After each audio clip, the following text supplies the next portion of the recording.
Hi, I'm Ted, and we're going to transform this E46 into something similar like M series, but we're going to make it a bit cleaner, and we're going to do it all with metal, no plastics, no shit like that.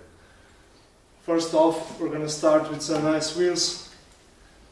After that, because it's the easiest way, we're going to put on some used M fenders, fronts only. But we're going to clean up these parts, we're going to weld them up so we have nice smooth surface. And for the rear, we're going to build complete fenders from scratch, metal fenders, weld them on, and I'm going to show you step by step how to do it. Alright, so you can see a couple of changes on the car now. We've put on these really nice work emotion wheels, 19 inch. 245 in the front, 265 in the back, and we've already mounted the front fender. As you can see, we have no issues here. The fender is clearly wide enough, the ET is perfect, so on.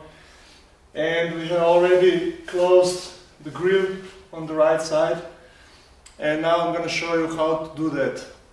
So here's our left fender, and it's clearly seen better days, but a little hammer and dolly should fix that right out, it shouldn't be a problem.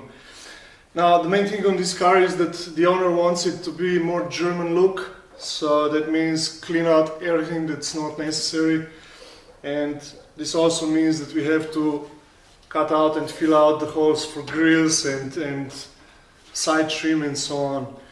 I will show you how I do it, and one of the most important things is that when we cut this out, we are going to try to avoid sharp edges, because when you weld, sharp edges always mean excessive warping. So what you want to do is use a hand drill, something like this, and just go into the corners and drill some holes. So when we cut this out, the page that we're going to make is going to have nice round edges to prevent warping when welding. We've cut out the grill, we've made the edges real nice and round, we've cleaned up all the paint, and now the next step is really important. What we're going to do is take some sheet metal that we're going to use to fill in the hole and bend it a little bit to match the contour of the fender, and then press it real hard from underneath and just trace the hole that we have.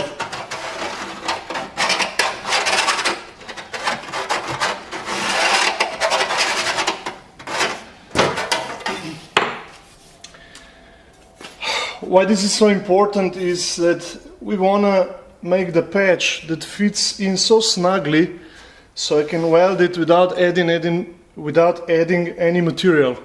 I'm just gonna melt the two pieces together.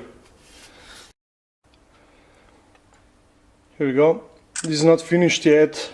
We still have some stuff to repair, but we're getting there. Don't try and fit it in the first try. Take your time, because this really is important. And if you fail the first time, just grab another sheet of metal and do it again. It's easiest and best way. There we go. Our patch is ready and we're about to weld it in. I usually weld with TIG. This is a process that works really well for me. The welds are small, and most importantly they are water and airtight, because you basically melt the materials together instead of MIG welders that put the material on and you're never really sure if they penetrated enough or not, if they're going to hold up. We live in a really humid environment, and the rust prevention is critical, so the TIG welder is perfect for what I need it for. So I have the patch tacked in, and I'm going to try and show you how tight I want the gap to be. So something like this. And now we're going to use hammer and dolly and straighten it out a little bit, and then we'll go welding. we started welding. I use thick process, but you can also use MIG welders. Just be careful and use as thin wire as you can. Probably 0.6 of millimeter is good enough. And always be careful not to overheat the material. So because I was really careful with the patch, I can show you now the weld. And this is without adding any material. This is basically just melted the two materials together. The weld is really small and it basically has nothing to do with it. I don't even need to grind it or anything. Just make sure you always use a doll and a hammer after the weld, so you stretch it out a little bit and straighten the patch.